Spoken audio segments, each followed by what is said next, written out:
তো আজকের প্রাবল্যের সৃজনশীল নিয়ে আমরা কথা বলবো, তাই না? প্রাবল্যের সৃজনশীল এমনি প্রাবল্যের সূত্রগুলো মোটামুটি আলোচনা করছিলাম, তাই না? প্রাবল্য দিইনি, প্রাবল্য তো সহজ টপিক, সেই জন্য দিইনি। তো প্রাবল্যের সূত্র কি বলো?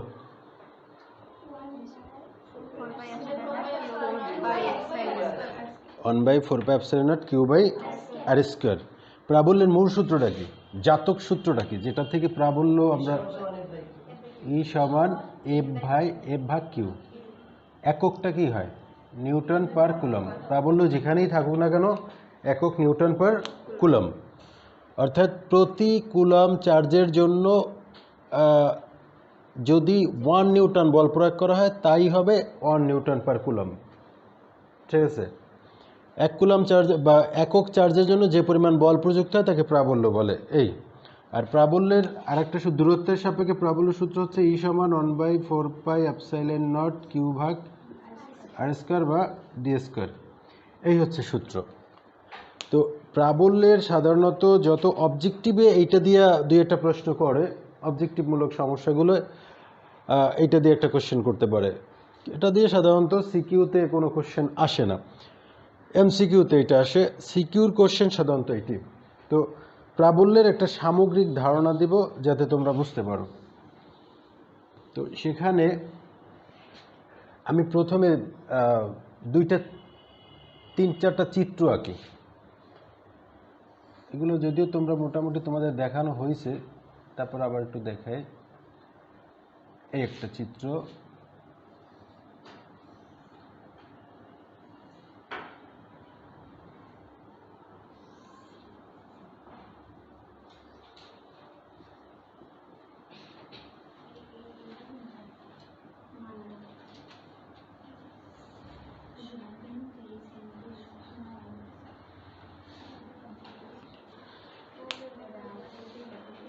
এই যে 4টা চিত্র, এর বাইরে সাধারণত প্রাবল্য পেঁচায় না, এর বাইরে পেঁচায় না। এই 4টা চিত্রের মধ্য থেকেই সৃজনশীল যা কিছু দেখো না কেন, অর্থাৎ এইগুলোকে নিয়েই তোমার প্রাবল্যের যদি উদ্দীপক চেঞ্জ করে দেখা যায় এর মধ্যেই, এর আশেপাশেই থাকে। তো এই 4টা চিত্র আগে বুঝি আমরা, যে 4টা চিত্রের মধ্যে থেকে প্রাবল্য কিভাবে নির্ণয় করে। তো যেমন এইটা যদি সমবাহু ত্রিভুজ হয়, অর্থাৎ প্রত্যেকটা বাহুর দৈর্ঘ্য যদি হয় 2 মিটার বা 1 মিটার, যা চিন্তা করো তুমি, সেন্টিমিটার চিন্তা করতে পারো। এখানে দুইটাই যদি পজিটিভ কুলম দেই, আর এইখানে যদি দেই একটা পজিটিভ আর একটা নেগেটিভ, আবার এইখানে আমি দুইটাই পজিটিভ দেই, মনে করো +50 কুলম, আর এইখান দেই +30 কুলম, এইখানে দেই মনে করো -80 কুলম, এইখানে দেই মনে করো +25 কুলম। এখন এই চিত্র 4টার ক্ষেত্রে প্রাবল্য কেমন হবে? এখানে প্রথম যে চিত্রটা, 1 নম্বর যে চিত্রটা, সেটা দেখা যাচ্ছে দুইটা চার্জে কি প্লাস। 2 নম্বর চিত্রটায় একটা প্লাস আর একটা মাইনাস। এই নিচের 3 নম্বর চিত্রে দুইটাই প্লাস। 4 নম্বর চিত্রে একটা প্লাস আর একটা মাইনাস। এখন যদি প্রশ্ন করে এরকম, 1 নম্বর চিত্রে প্রশ্ন করতে পারে যে ত্রিভুজের যে কোনো দুইটা কোণায় দুইটা চার্জ দেয়া আছে, বা সরাসরি উল্লেখ করে দেবে যে চিত্রের আলোকে তৃতীয় কৌণিক বিন্দুতে প্রাবল্যের মান ও দিক নির্ণয় করো। এইটার ক্ষেত্রে বলতে পারে চিত্রের আলোকে ত্রিভুজের তৃতীয় কৌণিক বিন্দুতে প্রাবল্যের মান ও দিক নির্ণয় করো। এইটার ক্ষেত্রে বলতে পারে যে মাঝখানে এমন একটি বিন্দু নির্ণয় করো যার তড়িৎ প্রাবল্য 0, সমান বা নিরপেক্ষ একটি জায়গা খুঁজে বের করো, নিরপেক্ষ জায়গা। এখানেও এই রেখার কোন জায়গায় প্রাবল্য সমান হবে, ঠিক আছে, সমান বা 0 হবে, এখানে প্রাবল্য সমান বা শূন্য হওয়ার মানই হচ্ছে, একটা উদাহরণ দেই। ধরো কলেজ মাঠের একজন, আমাদের কলেজ মাঠের একজন মনে করো পূর্ব মাথায় দাঁড়ানো, পূর্ব মাথার গোলের কাছে, আর একজন পশ্চিম মাথায় গোলের কাছে। তো যদি দুইজনকে দৌড় দিতে দেওয়া হয়, তাহলে কি দুইজন, যদি একজন ছোট বড় হয়, ছোট বড় বলতে শারীরিক সামর্থ্যের দিক থেকে, তাহলে কি দুইজনের ঠিক মাঝামাঝি দেখা হবে না একটু কম বেশি দেখা হবে? সেক্ষেত্রে যে বেশি দৌড়িতে পারে সে বেশি দূরত্বে যাবে, যে কম দূরত্বে পারে সে কম দূরত্বে আসবে। দুইজনে যেখানে মিলিত হবে ওইটি হচ্ছে দুইজনের জন্য নিরপেক্ষ ওজন, নিরপেক্ষ স্থান, বা ওইখানে তাদের প্রাবল্য শূন্য বা সমান বা নিরপেক্ষ। এই তিনটে কথার যাই হোক না কেন, এই দুইটা চিত্রের ক্ষেত্রে একই আনসার, নির্ণয় নিয়ম একই। আর এই দুইটা চিত্রের ক্ষেত্রে নির্ণয় নিয়ম একই রকম। তো আগে আমরা এই দুইটারটা হিসাব করি কীরকম করব। আচ্ছা, এই কোনটা, এইখানে এ বিন্দু, আর এইখানে চিন্তা করি বি বিন্দু, আর এইখানে মনে করো সি বিন্দু। এই কোনটা কত ডিগ্রি? 60 ডিগ্রি। কেন? কোন নিয়ম থেকে? সমবাহু ত্রিভুজের প্রত্যেকটি কোণ 60 ডিগ্রি। তাহলে এই কোণটাও কত ডিগ্রি? এই কোণটাও 60 ডিগ্রি। বুঝতে পারছো? আচ্ছা, এ বিন্দুর চার্জের জন্য সি বিন্দুতে প্রাবল্যের মান যদি আমরা নির্ণয় করি, তার প্রাবল্যের সূত্রে কিউ আছে কয়টা? 9 × 10⁻9 × কিউ ভাগ আর স্কোয়ার। তা প্রাবল্য এ বিন্দুর চার্জের জন্য সি বিন্দুতে প্রাবল্য চার্জ আমার লাগবে কয়টা? একটা। সেই চার্জটা কত? +2 কুলম্ব। আবার বি বিন্দুর চার্জের জন্য সি বিন্দুতে প্রাবল্য কত লাগবে? একটা চার্জ, ওই +2 কুলম্ব। ঠিক আছে? তাহলে সি বিন্দুতে দুইটা চার্জ যখন একসাথে ক্রিয়া করবে তখন সি বিন্দু থাকবে কি? তোমার কাছে মনে করো দুইজন বন্ধু এসে ট্রিট দিল একসাথে, তখন তোমার মন টন ফুললে একসাথে অনেক বড় হয়ে যাবে না? শুধু ফাইটে যাইবে না, আর তো সবই হবে। তো ও আরে ট্রিট দেবে, ও আরে ট্রিট দেবে, ট্রিট দিতে দেবে, চিন্তা করবে কি? ও আরে ধাক্কাই এদিকে নেওয়ার চেষ্টা করবে। কোন দিকে? এই দিক বরাবর। ও আরে ধাক্কাইয়া এই দিক বরাবর যাওয়ার চেষ্টা করবে। আমি কোন দিকে যাবে তাইলে? মাঝামাঝি। মাঝামাঝি বলতে এই দিক বরাবর উপরের দিকে যাওয়ার চেষ্টা করবে। অর্থাৎ এ বিন্দুর চার্জের জন্য সিএল বরাবর, আর বি বিন্দুর চার্জের জন্য সিএম বরাবর। ঠিক আছে? আর তখন লব্ধি প্রাবল্যটা কাজ করবে মনে করো সি কি এন বরাবর। বুঝতে পারছো? বা এবি রেখার লম্ব বরাবর। এবি রেখার লম্ব হয় না? তাহলে প্রথম চিত্রটা তোমরা আঁকো। হ্যাঁ, লেখো এ বিন্দুর চার্জের জন্য সি বিন্দুতে প্রাবল্য। এ বিন্দুর চার্জের জন্য সি বিন্দুতে প্রাবল্য E1 সমান 9 × 10⁹ E1 সমান 9 × 10⁹ Q/r², মানে হচ্ছে E1 সমান 9 × 10⁹ 2 ভাগ কি 2², 4.5 হবে মনে হয়, × 10⁹ নিউটন পার কুলম্ব। যার দিক কোন বরাবর? দেখো, যার দিক এ বিন্দুর চার্জের জন্য এইটা প্রাবল্য পাইলাম। এ বিন্দুর চার্জের দিক কোন দিক বরাবর? সিএল বরাবর। লেখো, যার দিক সিএল বরাবর। যার দিক হচ্ছে সিএল বরাবর।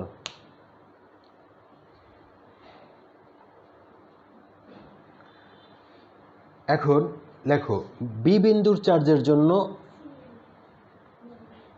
এই যে সিএল বরাবর। এ বিন্দুর চার্জের জন্য যাইবে কোন দিকে? সিএল বরাবর, মানে এর রেখায় যাবে, এর রেখায় যাবে। ঠিক আছে? আবার বি বিন্দুর চার্জের জন্য যাবে সিএম বরাবর। লেখো, আবার বি বিন্দুর চার্জের জন্য সি বিন্দুতে প্রাবল্য একই আসবে, এবং দিক হবে কোন বরাবর? সিএম বরাবর, সি এম বরাবর। এইটা হবে কি E2। আচ্ছা, আলফা কত ডিগ্রি হবে? লেখো চিত্র অনুসারে আলফা সমান 30 না 60? 60। পি বাহু এবং কিউ বাহুর মধ্যবর্তী কোণ ছিল কি? আলফা। আলফা, তাহলে এখানে পি বাহু এইটা, কিউ বাহু এইটা। সাপোজ দুইটা ভেক্টরের মধ্যবর্তী কোণ কি? এখানে লোব দিয়ে ভেক্টর না, সরি, এইটা হলো মূল দুইটা বাহু ভেক্টর, আর লোব দিয়ে হচ্ছে সিএন। এই জন্য এখানে আলফা হচ্ছে দুই চার্জের জন্য মধ্যবর্তী কোণ, যেটা যেখানে চিত্র অনুসারে আলফা কত ডিগ্রি? 60 ডিগ্রি। সুতরাং সি বিন্দুতে লব্ধি প্রাবল্য ই সমান, সুতরাং সি বিন্দুতে লব্ধি প্রাবল্য ই সমান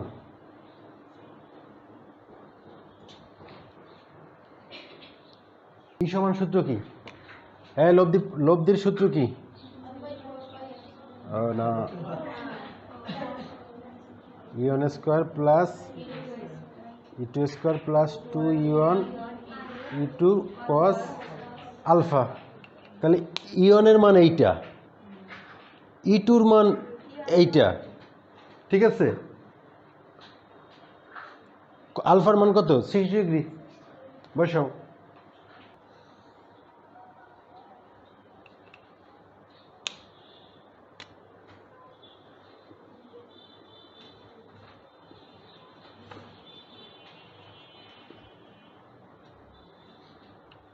এখানে আবার অনেকে বুদ্ধিমানি করে একটা ঝামেলাও করে। হ্যাঁ না, এখানে বুদ্ধিমানি করে একটা ঝামেলা করে এইটা যে E1 square plus E2 square plus 2E1 E2 cos 60 এর মান কত? হাফ। তাহলে E1 square plus 2E1 E2 into half, তো 2 কাটা যায়। আর এখানে E1 সমান E2, E1 সমান কি? E2, তাহলে কেন 3 E1 স্কোয়ার মানে √3 ইন্টু E1, অর্থাৎ √3 into 4.5 into 10 to the power minus 9। এই এটাও হয়, বুঝতে পারছো? এইটা মনে রাখবে এই জন্য যে লব্ধি মানে সংক্ষেপে অবজেক্টিভকে ফেস করার জন্য এটা।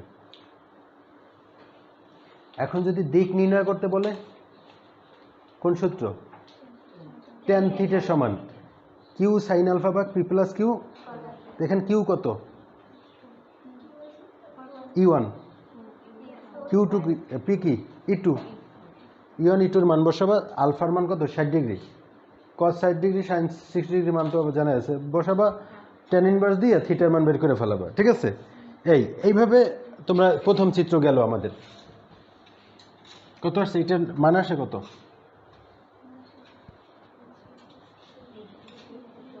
√3 ইন্টু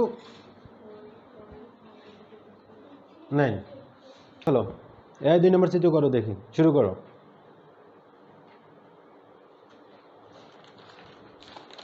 সাহস করলেই হয়ে যাবে।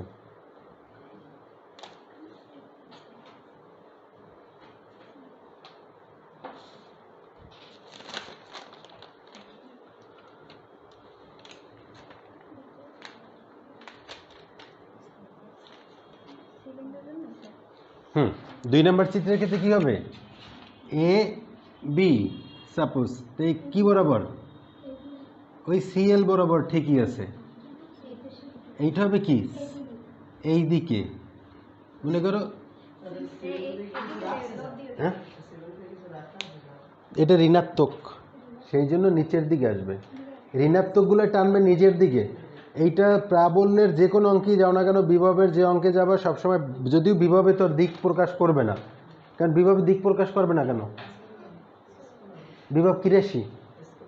স্কেলার রাশি। আর প্রাবল্য, এই প্রাবল্য নিয়ে এত ঝামেলা কেন? কারণ প্রাবল্য ভেক্টর রাশি। প্রাবল্য যদি একটু স্কেলার রাশি হইতো তাহলে এত কিছু দরকার ছিল না, করে ফেলাই লিখে যেত।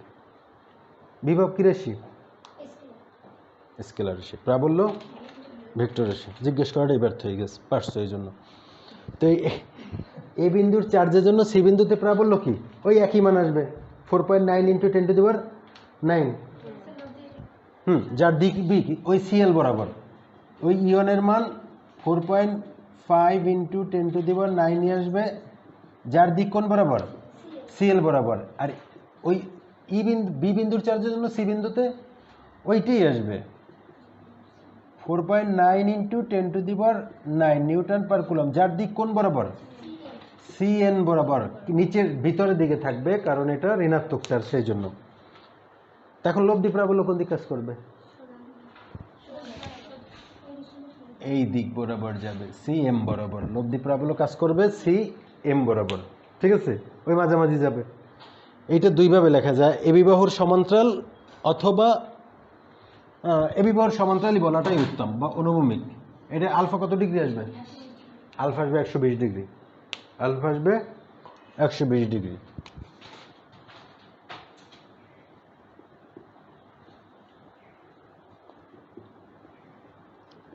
আলফা হচ্ছে 120 ডিগ্রি ওই ই সমান √/, এখানে একটা বেনিফিট আছে কি বেনিফিট হ্যাঁ মাইনাস দিয়ে লাভ নাই বুঝছে এই মাইনাসটার কোনো ক্ষমতা নাই কেন স্কয়ার আসবে এই মাইনাসটার আল্লাহ পাক কোনো ক্ষমতা দিয়ে দুনিয়ায় পাঠায় নাই ই সমান √/, e1² প্লাস একসাথে বসাই দিতেছি e2² plus 2e1 e2 cos 120 এখানে বসাই দিই e1² প্লাস e1 বসাই যেহেতু e1 e2 সমান 2e1 into minus half half half কাটা e1² হবে মাইনাস e1²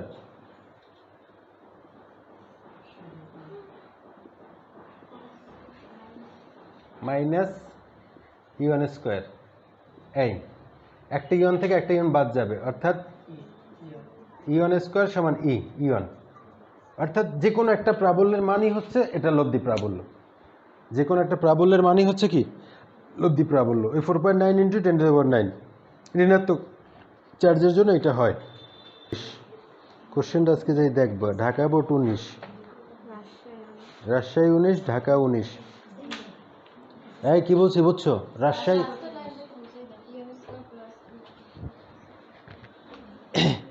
এটা তো cos 120 ডিগ্রি আলফা তো 120 ডিগ্রি এটা বুঝছো তাহলে e1 আর e2 এর জায়গায় e1 বসাইছি তাতে কোনো সমস্যা আছে ওই যে এই সমান হয়ে যায় না এই জন্য আর এখান তো মাইনাস আসার কারণে এটা মাইনাস হয়ে গেছে ঠিক আছে ঢাকা 19 রাজশাহী 19 এই নিয়মে পারবা ঠিক আছে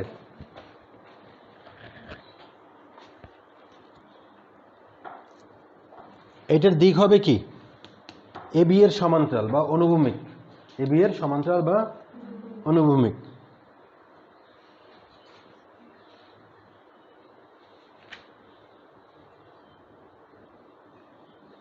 কত সুন্দর সুন্দর বোর্ড কোশ্চেন তোমাদের জন্য অপেক্ষা করতেছে পড়বা ঠুটুস্ত করবো তা আমাদের দুই নম্বর চিত্র শেষ হয়ে গেছে মানে এর আনসার আসছে কত এর আনসার কত হবে বলো 4.5 × 10⁻⁹ এটা স্কেলারের সুবিধা চিত্র লাগবে না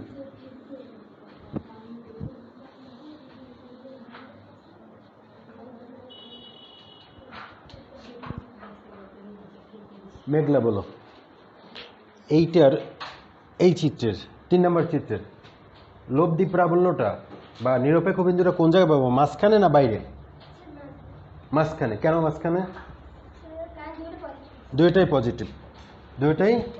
পজিটিভ সেক্ষেত্রে একটু চিন্তাটা একটু ক্লিয়ার করতে হবে তুমি চাইলে এই বড় চার্জটার কাছেও বিন্দুটা নিতে পারো কারণ গণিত হচ্ছে অন্ধ গণিত কি এক ধরনের অন্ধ তুমি যা করবা চূড়ান্ত পর্যায়ে যদিও সঠিক মানটা দিবে প্রথমত অন্ধভাবে কাজ করবে কিন্তু ফাইনালি যাই কি সঠিক কাজটাই দেবে তুমি যদি এখন এই মানটা এক্স ধরো যুক্তিতে টিকবে না কিন্তু গাণিতিকভাবে তখন এইখানে যাইয়া মানটা দেখাবে এই এর কোথাও অর্থাৎ সবসময় ছোট চার্জের কাছাকাছি নিরপেক্ষ বিন্দুটা পাওয়া যায় এই মনে করো তখন একটা দূরত্ব থাকা লাগবে এই যে এইরকম প্রশ্নের ক্ষেত্রে যদি পরিধি থেকে ধরা হয়, দেখো তোমার দুটি চার্জের মধ্যবর্তী দূরত্ব দিয়ে দুটি গোলকের ব্যাস বা ব্যাসার্ধ দিয়ে দিছি, তখন কিন্তু ষড়যন্ত্রের গন্ধ শুকবে সবসময় প্রশ্নের মধ্যে, যে গোলকের মধ্যবর্তী দূরত্ব দিয়ে আবার ব্যাস বা ব্যাসার্ধ দিল কেন।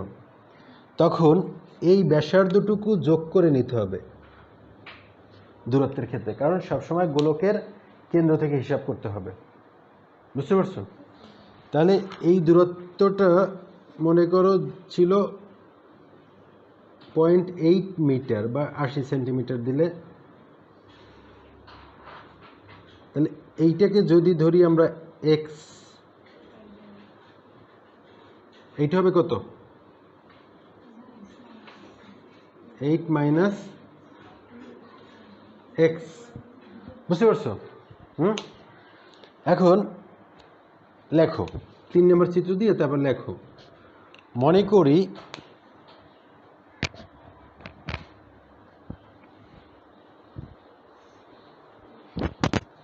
50 কুলম্ব চার্জ থেকে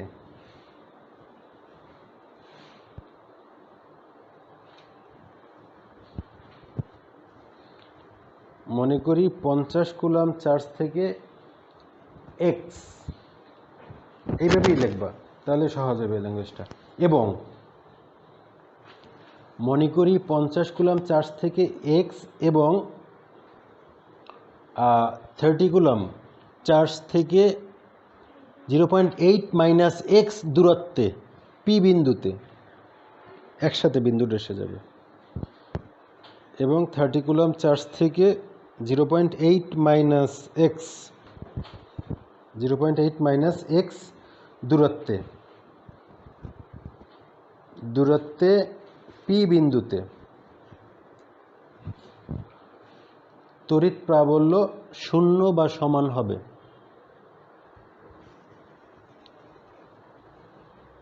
তড়িৎ প্রাবল্য 0 বা সমান হবে।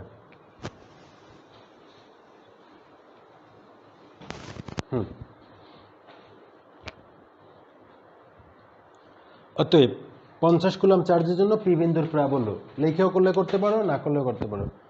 ইওয়ান সমান, অর্থাৎ 50 কুলম্ব চার্জের জন্য পি বিন্দুর প্রাবল্য ইওয়ান আমরা বের করব। ইওয়ান সমান 1/4πε0 কিউ ভাগ আর স্কোয়ার। এখানে 9 × 10⁹, সরি এইটা আরেকটু সংক্ষেপ করতে পারি, 1/4πε0 50 ভাগ আর এর মান এক্স স্কোয়ার। এটা সমীকরণ নাম্বার 1।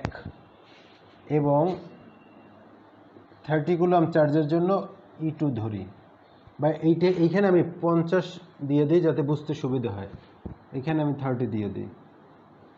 30 কুলম্ব চার্জের জন্য 1/4πε0 কিউ বাই আর স্কোয়ার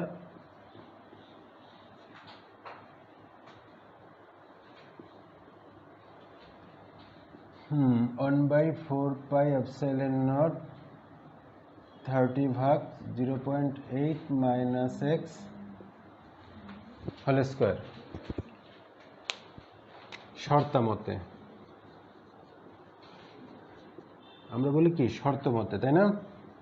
যেহেতু নিরপেক্ষ জোন বললেই E50 সমান E30, 1/4πε0 50 ভাগ এক্স স্কোয়ার সমান 1/4πε0 30 ভাগ 0.8 মাইনাস এক্স হোল স্কোয়ার।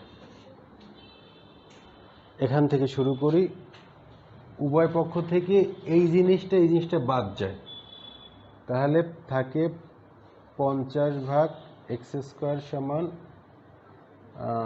30 ভাগ 0.8 মাইনাস এক্স হোল স্কোয়ার, বা এক্সগুলোর এক পাশে নিয়ে আসি, 50-এর জায়গায় 0.8 আনি, 30-এর জায়গায় 50 নেই।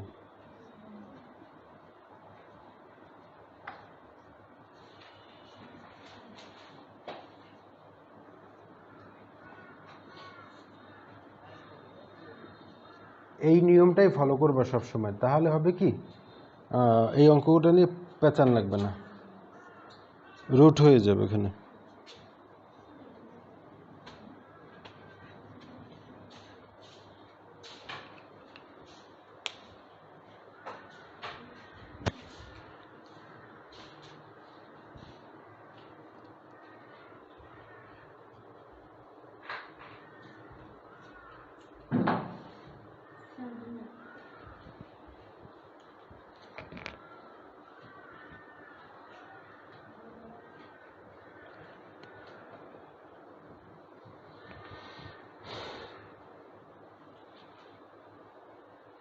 কত আসছে? 1.29, এখানে আছে 1.29, 49,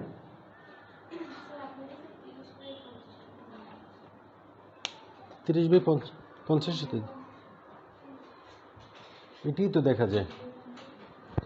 আমার ভুল হয় নাই মনে হয়, বুঝছো ম্যাম? তাহলে হুম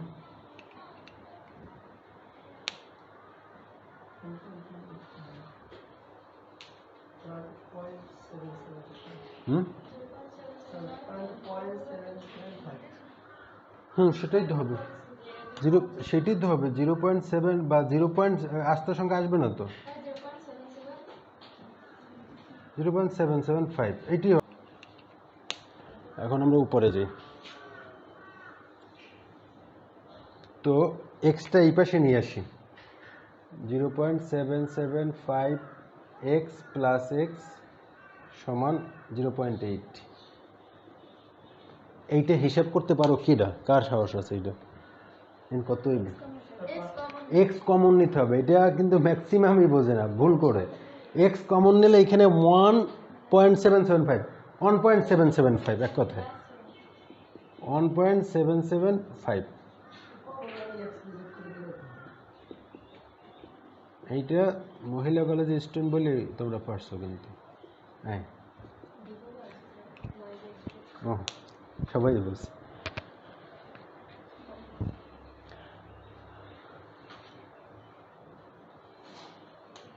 এইবার তুমি সঠিকভাবে 0.8 ভাগ 1.775, 0.45।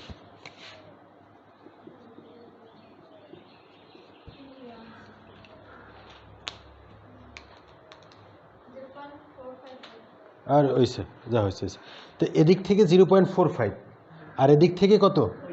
0.35 আসবে, কারণ 0.8 তো। তো তুমি যদি এদিক থেকে এক্সট্রা নিতে, তাহলে অ্যান্সার বেরিয়ে তো কত? 0.35। এটা করবা বাসায় গিয়ে, এদিক থেকে এক্সট্রা ধরবা। এগুলো হচ্ছে তোমার সৃজনশীলতা। একটা গণিতকে এক নিয়মে করলে তুমি যদি 2-4 নিয়মে না করতে পারো, তাহলেই বুঝবা তোমার মধ্যে সমস্যা আছে। বাসায় বসে কাজ কি? গণিত নিয়ে দুষ্টুমি করবা। মজা আছে, অনেক মজা আছে, সময় তো আছেই, এই জন্য সময় বের করতে হবে। এখন এই প্রবলেমটা কি করব? এটাকে বলতে পারবা? বাহিরে যাবে। কোন চার্জ থেকে বাহিরে? ক্ষুদ্র কোনটা? 80 কুলম। কেন 80? তো ছোট। মাইনাস কিন্তু খবরদার, মাইনাস। ফিজিক্সের কোনো মাইনাস কোনো মান না, এটা জিনিস খেয়াল রাখবা। সব জায়গায় না, সাধারণত ফিজিক্সের কোনো মাইনাস তার মান না, এটা তার দিক প্রকাশ করে বা বিপরীত অবস্থা প্রকাশ করে। ঠিক আছে? তাহলে এই দিক থেকে যদি আমি এইখানে পি বিন্দুটা নেই, তাহলে এইটা যদি এক্স হয়, ওই দূরত্ব যদি সেইমই ধরি 0.8, তাহলে হবে কি 0.8 প্লাস এক্স,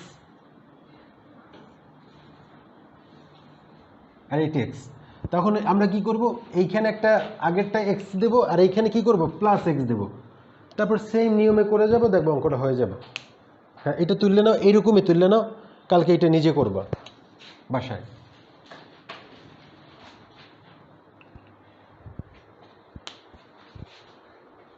এখন এই ধরনের একটা প্রবলেম দিয়া যদি বলে চার্জদ্বয়ের ঠিক মধ্যবিন্দুতে প্রাবল্য কত, চার্জদ্বয়ের ঠিক মধ্যবিন্দুতে প্রাবল্য কত, তখন কি করবা?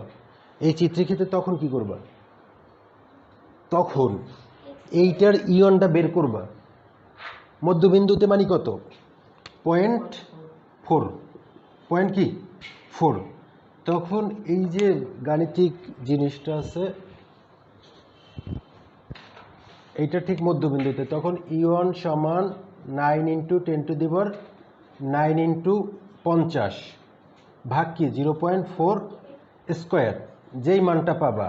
আর এইটার জন্য E2 সমান 9 × 10⁹ কত 30, 0.4 স্কোয়ার, দুইটা E1 E2 পাবা। তাইলে এখন মধ্যবিন্দুর প্রাবল্যটা কি হবে? E সমান E1 মাইনাস E2, E সমান E1 মাইনাস E2। খেয়াল করে কথা, E সমান কি E1 মাইনাস, এখানে দুইটাই বাইরে কি প্লাস, দুইটাই বাইরে কি, অতএব বিয়োগই হবে, ফলাফল কি বিয়োগের মাধ্যমেই আসবে। কিন্তু এখানে আসবে কি একটা মাইনাস আর একটা প্লাস, তখন ফলাফলটা যোগের মাধ্যমে আসবে। ফলাফলটা আসবে কিসের মাধ্যমে? যোগের মাধ্যমে। কথা বুঝতে পারছো? যখনই তুমি E সমান E1 মাইনাস E2 বসাইতে যাবা, হ্যাঁ, বা E2 মাইনাস E1 দেবা এখানে, তখন এই 80টা কি মাইনাস, এইটা আগে দিবা না, তখন এইটা লিখবা। সাপোজ এখানে ধরো 25, তার মাইনাসে মাইনাসে কি হয়ে যাবে? প্লাস হয়ে যাবে। কথা বুঝছো? আর এইটা মাইনাসই হবে যদি মধ্যবিন্দুতে বলে, ঠিক মধ্যবিন্দুতে। প্রশ্নের ধরন কি তাইলে? প্রশ্নের ধরন হচ্ছে একই সরলরেখায় কয়েক ধরনের প্রাবল্য নির্ণয় করতে বলতে পারে। একটা হচ্ছে দুইটা চার্জ প্লাস হলে মাঝখানে এমন একটা বিন্দু বের করো যেখানে লব্ধি প্রাবল্য কি 0 বা সমান, নিরপেক্ষ বিন্দু। আর একটা হচ্ছে একটা প্লাস আর একটা মাইনাস দিয়ে তারপর বলবে সরলরেখার কোন জায়গায় লব্ধি প্রাবল্য 0 বা সমান হবে। আর একটা হচ্ছে ঠিক মধ্যবিন্দুতে, ঠিক মধ্যবিন্দুতে। তখন এই দুটি এইরকম করতে হবে, E1 মাইনাস E2 বা E2 মাইনাস E1।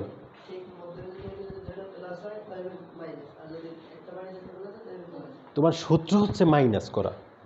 এখন মাইনাস থাকলে তো এমনি প্লাস হয়ে যায়, আর প্লাস থাকলে মাইনাস হয়ে যাবে। হ্যাঁ, তুমি বেসিক বিষয়ে মনে রাখবা যে সূত্র কি মাইনাস, E1 মাইনাস E2 বা E2 মাইনাস E1। ঠিক আছে কথা? এই এখন সব গাণিতিক তো আমি করানোর চান্স পাবো না, পাবো। তুমি একটা প্রবলেম হঠাৎ তোমার কাছে সামনে এসেই যেতে পারে। এগুলোই হচ্ছে গুরুত্বপূর্ণ। প্রাবল্যের যত গাণিতিক সমস্যা আছে এর মধ্যে এগুলো হচ্ছে কি গুরুত্বপূর্ণ সমস্যা।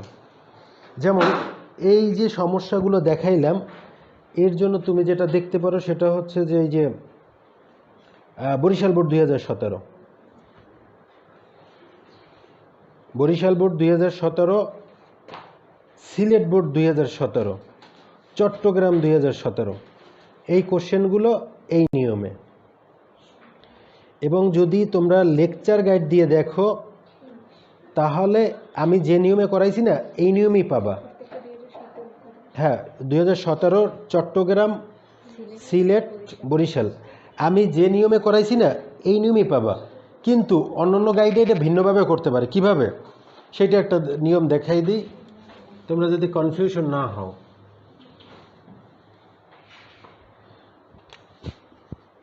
এফ এর সূত্র দিয়ে করতে পারে, এটা দিয়ে কি করা যায়? প্রাবল্যের অঙ্কটা এটা দিয়ে করা যাবে? টেনে করছো তোমরা এরকমের, টেনে বা এখন ইন্টারমিডিয়েট লেভেলেও কিছু গাইডে করাইবে। এই চার্জটার মান কত? 50 ধরবা, এইখানে 50, আর এইটার মান কত ধরতে হবে? 1। তাহলে পূর্বের জায়গায় ফিরে যেতে পারো। অথবা এটার Q2 রাইখে দাও, তাহলে এইটার ক্ষেত্রে আবার ওই Q1 Q2 রাখলে উভয় পক্ষ থেকে বাদ যাইবে। বুঝছো? বিষয় একই। তার থেকে প্রাবল্যের অঙ্ক প্রাবল্যের সূত্র দিয়ে করাই ভালো। বুঝো না? অন্যের জামা কাপড় পরে কলেজে আসা, এতে মানুষের মন্দ বলবে যে মানুষের তো পরে আসছো কেন। তো এই জন্য জানে না আজকাল মানুষ তদন্ত করে যে কাজটা পরে আসলো দেখি।